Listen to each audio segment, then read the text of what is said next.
الحمد لله الذي هدانا لهذا وما كنا لنهتدي لولا أن هدانا الله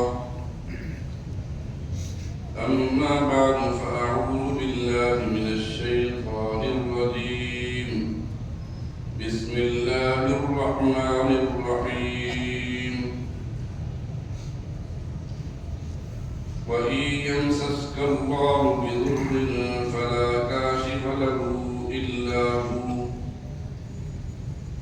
وإن يردك بخير فلا راد لفضله يصيب به من يشاء من عباده وهو الغفور الرحيم.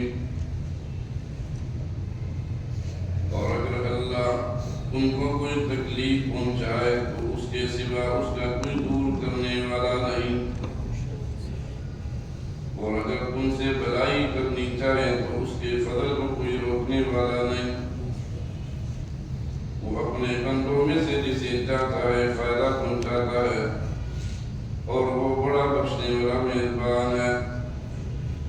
سبحان ربک رب العزة عما يصفون وسلام على المرسلين والحمد لله رب العالمين۔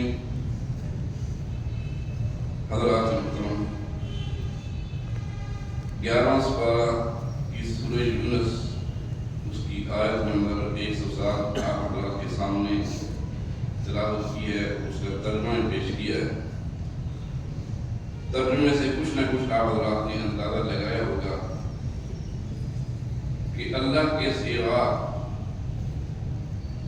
تکلیف پہنچانے والا یا راحت پہنچانے والا کوئی نہیں۔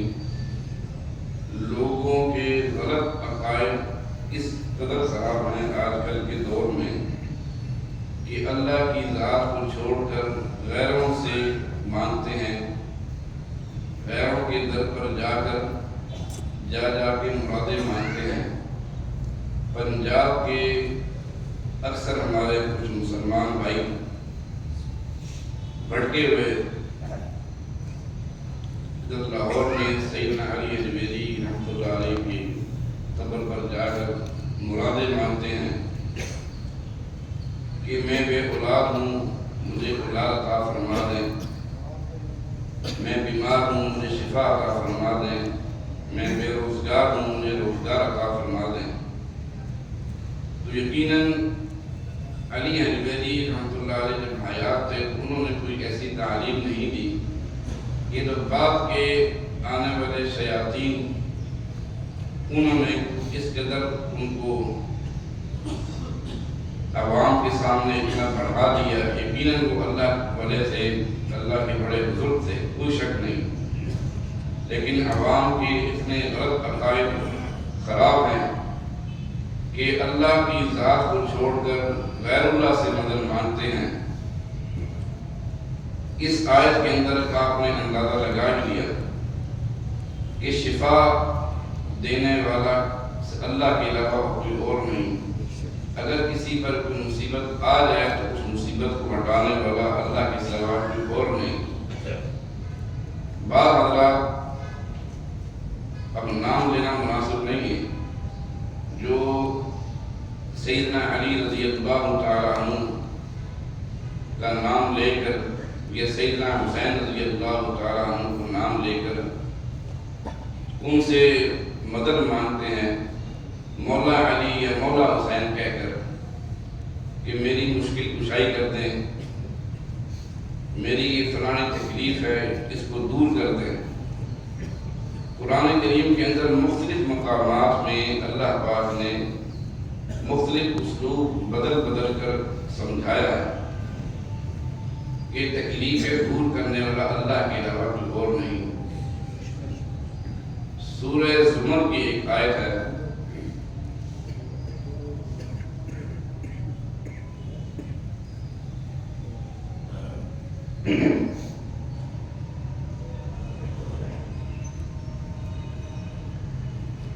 وَلَئِنْ سَأَلْتَهُمْ مَنْ خَلَقَ السَّمَاوَاتِ وَالْأَرْضَ لَيَقُولُنَّ اللَّهُ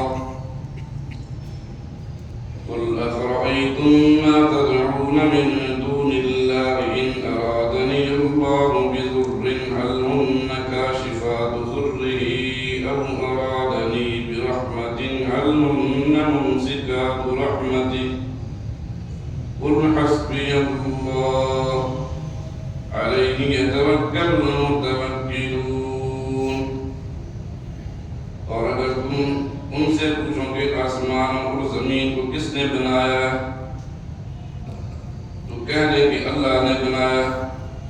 کہو کہ بھلا دیکھو جن کو تم اللہ کے سوا پکارتے ہو، اگر اللہ مجھ کو کوئی تکلیف پہنچانی چاہے تو وہ اس تکلیف کو دور کر سکتے ہیں، یا اگر مجھ پر مہربانی کرنا چاہے تو اس کی مہربانی کو روک سکتے ہیں.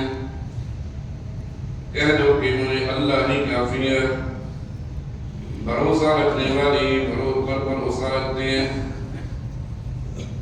اس آیت کا بھی وہی ترجمہ تقریباً آپ حضرات نے سن لیا کہ تکلیف آئے کسی پر، مشکل آئے اس کو ہٹانے کی طاقت صرف اللہ ہی کے پاس ہے، کسی اور کے پاس نہیں.